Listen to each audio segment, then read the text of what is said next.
Yeah, hi, I'm Leon and this is my wife Bianca. And this is our new Webb and Brown-Neaves home. We moved into the house in April 2018. It was really exciting to move in. And it's funny when you move into a house, you think, it's going to take you a while to get used to it. But for us, it just felt like home straight away, didn't it? Yeah, absolutely. And everything just flows and works as you think. Like, you worry you've maybe not made the right decision, or are things going to work? Something, you've left something out, or you should have designed something better. But we've had none of those issues at all. And it just all works.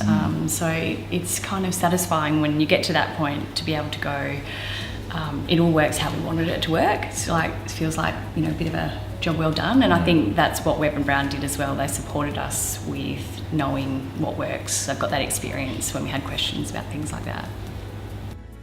This is obviously our first Christmas in the house, so we wanted to invite all the family around. So there's about 35 people. And it was great. We opened all the doors up. We had tables set up inside, out on the deck as well. Everyone was in the pool. It was a really, really great day, and didn't feel stressful. I think because we've got all the space, people could hang in their own spaces and do their own thing, and we didn't feel crowded. It was really good.